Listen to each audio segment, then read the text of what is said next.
Ambot oy, nganong niabot yun kong ingon ani nga sitwasyon. Wala ko sa akong saktong huna-huna, samtang nagbitbit og tubig na wag yun na ako nainom sukad paganiha. Gatanaw ko sa akong mga kamot. Gahadlok ba ko? O ganahan ng gyugyog thrill sa kinabuhi? Hoy Sophie, si Sir John nangita nimo. Singgit na Ate Lorna, ang tigluto nga murag announcer sa fiesta kung makadalag tingog. Ningkurog akong tuhod, pero murag i-process kong kalma ni Lord kay nibalik ko ginhawa. Sige lang ate, coming! Paglingi na ako, didto siya, si Sir John, nagtindog sa may pultahan. Pertigod niyang gupuha. Kanang mura bitawag dili katulog ang mga babae sa barangay kung makakita. Sophia, can I talk to you for a moment? Kalma kaayo yung tingog. Pero sa sulod na ako, nagrally na nga akong kalag. Oo sir, kadiyot lang ha. Kay basin makalimot ko sa akong ngalan kung diretso tagstorya. Ning katawa siya gamay. Unya mautong na-realize na ako. Ay patay, gwapo na gani, lamion. Hinit pa kayong katawang marag commercial sa toothpaste. What na day, makasala na gigog samot.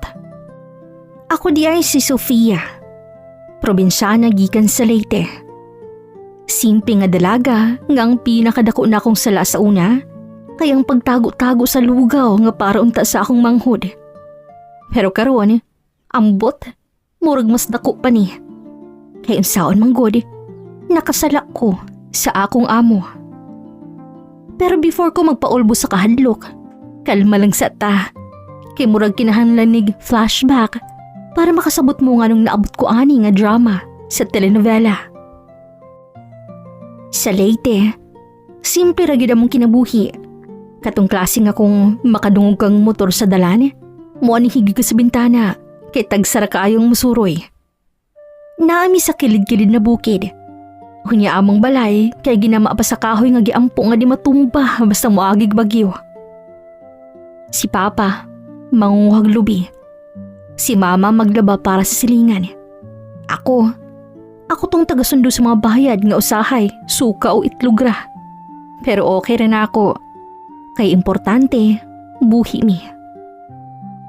Usa ka adlaw, samtang nagkuha kog tubig, niabot si Mama nga nagbitbit og sobre.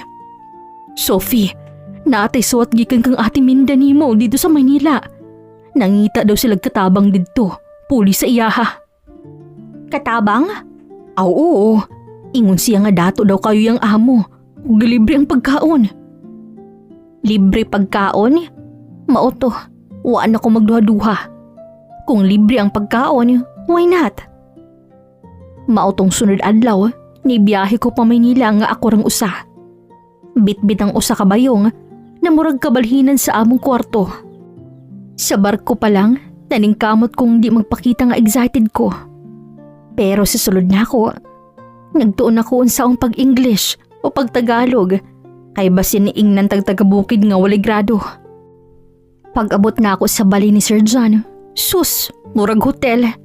Ang pultahan pa lang, makapanglimto na ka sa imong konsensya. Gisugat ko ni Ate Minda. Sophie, behave ha. Ang amo nato diri strikto. Labi na si Sir John. Ayaw gyud sigig tan-aw. Ay sus, wala pa gani ko kasugo sa trabaho. Gikuyawan ako. Pero sa unang higayon nga nakita na ako si Sir John, amput, murag ni slow motion ang kalibutan. Kanang tipo ba nga ang ulan mo hunong, ang hangin mo likay, ug ang mga langgam mo piyong. Gwapo nga lisod espela ang apelyido sa kakurat. Dito na dahil na ako nakita si Sir John. Gwapo gid siya. Kanang klase sa gwapo bitaw nga, bisan mo ingon lang ka good morning sir, murag I love you mong masulti. Good morning sir.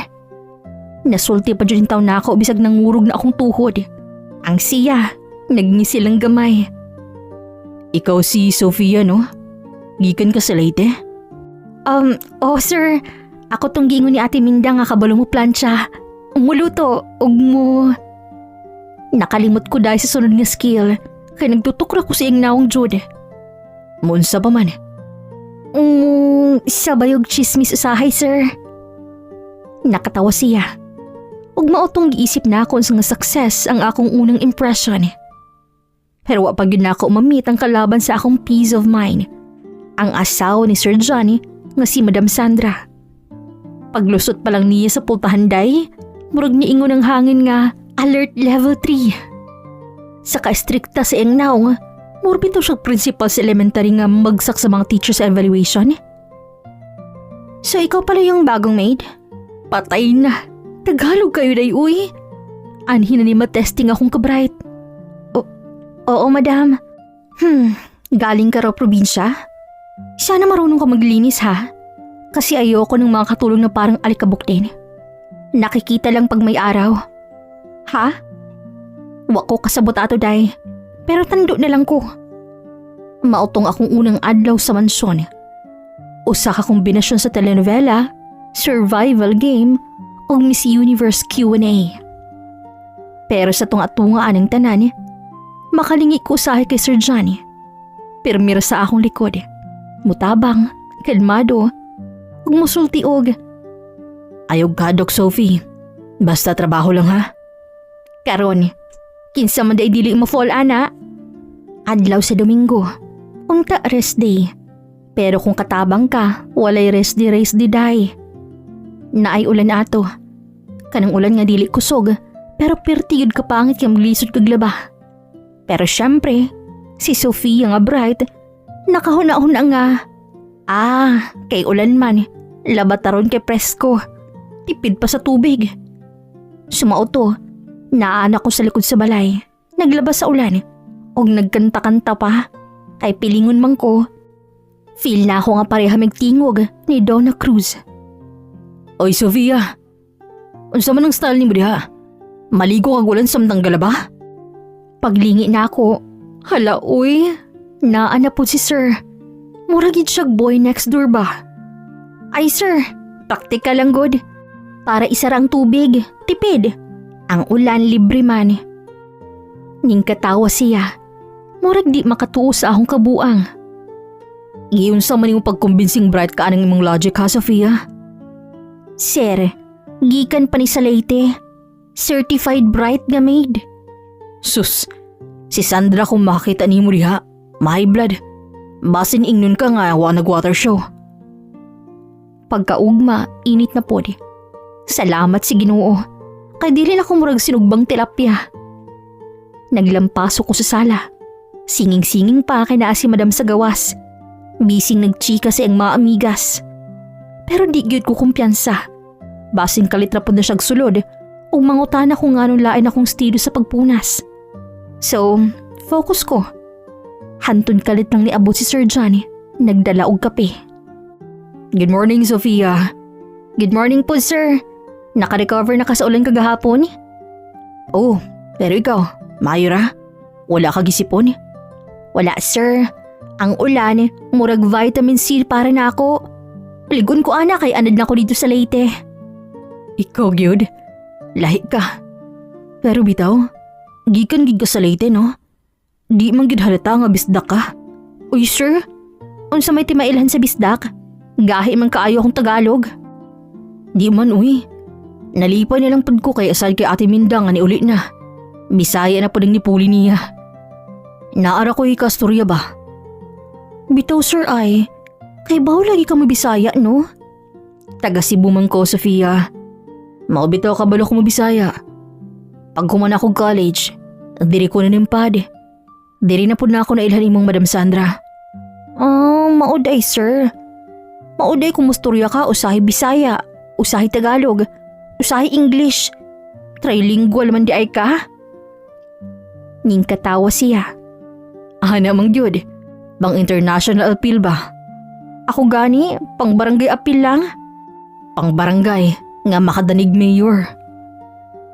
Ning katawa siya pag-ayo. Ako pod, nakatawa na lang kay tuan na. Iya na pod kung gikatawan nga arang gaupuha ra bagyud oy. Ambot gyud kung kanus ani nagsugod ang tanan. Sa una ganahan na gyud ko makingtabi ni Sir Johnny kay buutan kaayo siya. Kaning klase sa tao ba nga bisan amo nimo, muustorya gihapon nimo og tarong Dili hambog, dili arte. Basta makasugot ko niya sa kusina, murag na ang gyud kalipay nga di masabtan. Hantod nga sige kog tan-aw niya. Kada moagi siya, murag na ay fireworks sa akong tiyan. Kada molingkod siya sa sala, gusto ko motago sa kurtina aron lang makalingi. Og kada mo katawa siya, sus, murag na agi ko gikaon nga kilig powder. Wa na day, nahug na ko siyang smile. Unsaon man oy, ang iyang ngising murag pa inosente, pero makadaot sa kalma sa usa ka maid. Og maotong usa ka gabi nakabuhat kog sala. Kasabot mo anang moment nga murag normal na tanan, pero kalit ra mag slow motion. Maoto, na ako ato sa dining table, nag-arrange sa mga plato kay kabalo ko nga si Man Sandra, tuwa pa sa gawas. Si Sir Johnny abot, nagdala og dokumento, nagtanaw sa akong gibuhat. Oh, late naman. Nagtrabaho gyapon ka, Sofia? Ay, sir, gamay na lang man ni. Ganahan man ko magtanaw nga limpyo tanan before ko matulog. Ganahan ka magtanaw nga limpyo?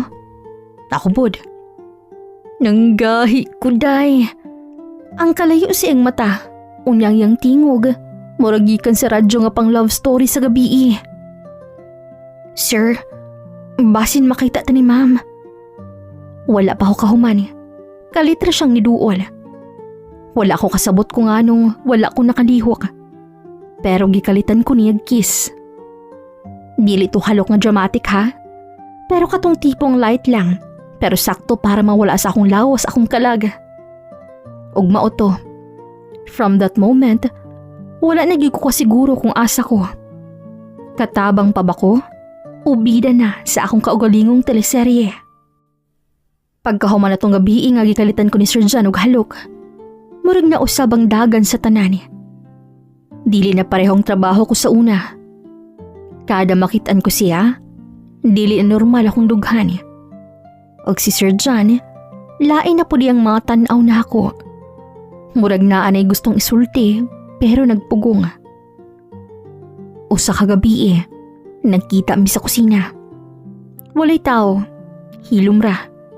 Gikapoy ko ato, nang limpyo sa plato, o siya kalit lang ang iniabot, nagbitbit og sobre. Sofia, na ako'y pangutanan nimo ba? Nganong seryoso man ka, sir?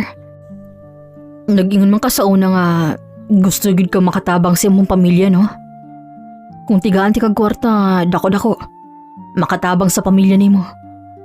Gusto ba nimong dawaton? Depende, sir. Unsay kapalit ana. Wala siya maingon dayon. Pero sa iyang pananaw, nasabtan na ako. Nangurog akong kamot. Wala siya ni duol, pero kabalo ko unsay gipasabot. Gipaminaw na ako akong kasing-kasing og sus, didto na gyud ko nakasala. Og atong gabhi una, gidawat na ako ang kwarta. Og nisugot ko sa iyang hangyo, maong naay nahitabo namo. Kay baw ko nga inyo dahin kong i-judge kay naay asawa si sir. Pero kung kamo naa sa akong kahimtang, 50-50 sa din yung mahuna-hunaan. Wala na ako kay baw kung kinsang unang nilihok. Basta kabalo ko nga human ato, lahi na nga akong tanaw sa akong kagalingon. Og pagkasunod adlaw, dili ko katanaw niya sa mata. Dili kay naksuko ko niya, kundi tungod kay nasuko ko sa akong kagalingon. Ang butbitaw, hantod karon murag gihapon ko gihabaan sa akong konsensya. Pero unsaon man, sa dihang gitunulan ko ni Sir John atong puti nga sobre nga puno sa kwarta, mura kong nabungog. Katong higayuna, nakahila ko sa kwarto.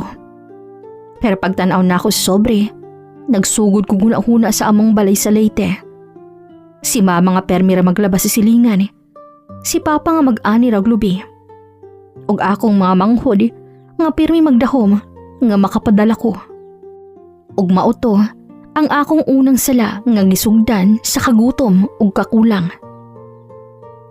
Pag-abot sa sunod semana, girimit na ako ang tibok sweldo sa remittance center, perting dako agyud. Mao nga ni si mama nga halos malipong siya sa kalipay. day. Nganong dako man kayo mong padala. Nakadaog ka, Graffol? Dili ma. Na ako gikuha nga extra trabaho. Night shift. Cleaning lang good. Tinuod man sa dugamay. Cleaning sa konsensya. Pero human atong gabi una, lahi na si Sir Johnny. Kung magtagbo mi sa kusina, kay baon na kaunsa na pud sunod mahitabo. Og ako, bisan pang nagsigi kog ingon sa akong kaugalingon nga tamaan na ni Sofia. Undang na. Pero sa dihang makadungog ko sa iyang tingog, nga naa siya ihatag na ako. Murag kalit lang magluya akong tuhod. Sa dihang miabot ang panahona, nga sige na kog suka bisan walay ginakaon. Kabalo na ko, wa na'y lain. Perte na akong kakurat. Mura kong nabunog sa tinuod nga akong gikalimtan, sulod sa pila kasimana. Gabiing dako to. Gipalitan ko ni Sir John og PT, nga gitaguan pa yun namo sa iyang bulsa. Mura bag illegal nga transaksyon. Naghuwat mi sa resulta nga muramig naghulat og sentensya sa korte. Og paggawa sa duha ka linya, murag naputlan ko ginhawa. Positive, sir. Hinay ra akong tingog, kay murag kalit nga napilo akong kalibutan. Si Sir John, gakalot sa iyang ulo. Naglakaw-lakaw, unya kalitrag lingkod og balik. Kalma lang, Sofia. Ako'y bahala ni. Ayaw saba bisan kinsa ha. Labi na gid kay Sandra. Wala ako'y nasulti. Wala ako kahibaw kung magpasalamat ba ko o manghagis. Pero human sa pipila ka adlaw, gitawag ko niya pag-usab sa kusina. Kinahanglan na gid kang mabalik sa inyo, Sofia. Dili pwede nga diri ka magpabilin. Ako rang laki diri sa balay. Unya kung makitaan ka ni Sandra nga nagdako imong tiyan. Walay laing dudahan ako ra. Unsaon man ako pagsulti sa ila, sir. Isa akong ginikanan. Ug mao to, gihawa jud ko sa mansyon. Pero wala ako may ulo sa Leyte, ha? Gipangitaan ako ni Sir og boarding house nga layo sa ilang balay. Si Sir John gihapon ang nagbayad sa akong abang. Og kada katapusan sa bulan, mag-chat siya gamit lang messenger o magpadala sa akong allowance. Naana sa Gcash, Sophie. Ingni lang ko kung nakailain kinahanglanon. Murag normal na tanan. Pero kada makadungog ko sa notif sa akong phone, kalit ragin mabunog akong kasing-kasing. Kay kabalo ko, maski yung saon akong ingon sa akong kagalingon nga trabaho lang ni, lain man gyud. Magpadala gihapon kong kwarta sa Leyte, og si mama, pirmira malipay kay dagko gihapon akong pinadalaan. Kada gabi, maglingkod ko sa akong higdaanan, magtanaw sa kisame og maghinuktok. Kay baw kong dili sakto akong gibuhat, pero ulahin na para magbasol. Kinaan naman naong dawato na lang. Pag-abot sa ikasiyam nga buwan, mura ko gipang-abot sa tanang kalisdanan sa kalibutan. Perting sakita man di mga anak, muna day, nga anong gisudlan. Og sa tunga sa singot og kasakit, nabuhi si baby. Pagkahuman, naghilak ko, dili lang tungod sa kasakit, kundi tungod sa kalipay o kahadlok na nagsagol sa akong dughan. Pagkabuntag, nakadawat kong mensahe gikan kay Sir John. Sophie, unsa na? Nanganak na ka? Oo, sir.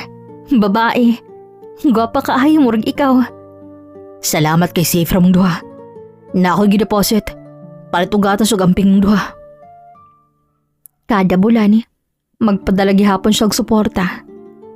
Gusto kaayo siya mutanaw sa among anak. Pero dili ko musugot kay basin mahibaw-an ni Madam Sandra. Likay na lang gyud mi. Pag-abot sa duha ka tuig, dako na akong anak. Nagkadaghan na yung ngipon. Kabalo na mudagan ug manghinglabot sa tanang butang sa boarding house. Pero samtang nagkataas siya, nagkagamay sa dakong rason nga magpabilin pa sa Manila. Kada tawag ni mama, maura pirmi ang linya. Day, uli na diri.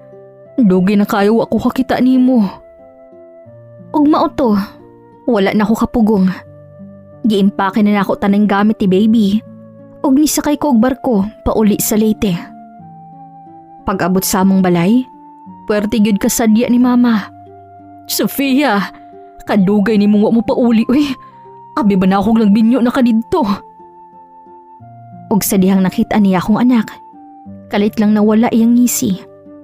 Ay, kinsa maning bata day? Ug didto, nakasala na pod kog usab. Gilimod na ako akong anak. Gisulti na ako sa ila nga anak ni Sir sa laing babae. Ug para dili masakpan siyang asawa, gipadala sa ako pauli sa Leyte. Pero dili ra sila angay mabalaka kay kada buwan sustintuhan ra niya iyang anak. Nituo man sad sila, maong nakaginhawar ako.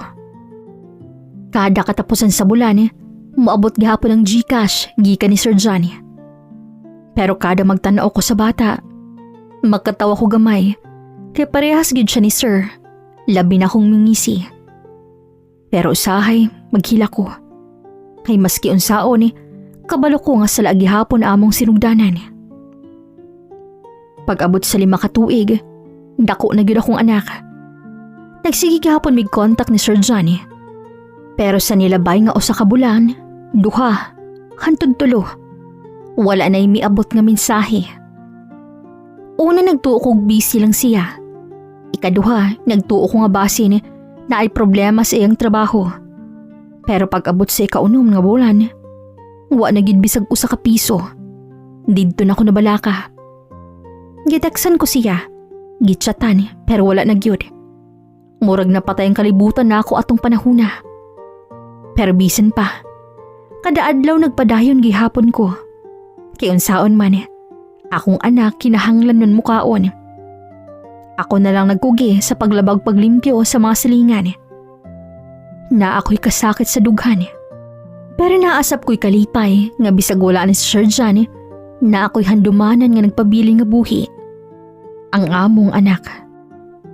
Hantod na batian na lang na ako'y Ate Minda, kadtubitong ipulihan ako sa trabaho, nga naa na daw kuno'y anak si Sir John og si Madam Sandra. Mao sigurong nawala na siyang huna-huna ang among anak. Mura kong nabuslutan og hangin. Nahugno akong tuhod. Ang akong makamot nangurog. Og ang akong mata napuno og luha nga wala na ako masayri. Naghila ko nga hilom lang. Wala ko'y kasuko kay kinsaman ko. Usara ko kamid nga nabuhi sa sala. Og ang babae nga giapil sa sikreto nga kalimtan ra sa panahon. Pero bisan pa, kada makadungog ko nga naan siya'y bagong anak, murag matunok akong kasing-kasing. Tungod kay kabalo ko nga sa matag adlaw, ang akong anak nga iyang kaugalingon sa bunta, wala na lugar sa iyang kalibutan. Og mauto, gipahira na lang na ako akong mga luha og nagpadayon sa akong kinabuhi. Kay bisan unsa pa man, ako gihapon ang mama sa akong anak. Walay laing makakuha ana nga papel, bisan pagkalimtan mi sa amahan. Bisan kapoy, manlaba ko, manilhig, manlimpyo sa balay sa uban. Mangay kong sideline bisan asa, basta makabalit lang kong gatas ug bugas. Kada gabi, akong gahion akong kagalingon nga mukatawa para sa akong bata. Bisan og halos muhubas na ang akong luha. Miagi ang mga tuig og nakahuman kong kurso pinaagi sa tabang sa simbahan. O sakto inyong nadungog. Nibalik kog eskwela. Og wara magdugay, nakatrabaho ko sa munisipyo. Nakabalay ko og gamay. Og ang akong anak nga kaniadto, gatas ra nga ginasagulan og lugaw ang ginainom. Karon, honor student na. Og didto ko nakasabot, nga bisan pa man nakasala ko sa mata sa Ginoo, iya gihapon kong gitagaan og chance para magtarong og maharuhay. Nakasala man ko, pero sa tanang akong gibasulan, dili apil si Ayesha, ang akong anak. Di rin nalang kutob ang akong storya. Untag nakaton mo, og daghan kayong salamat sa pagpaminaw.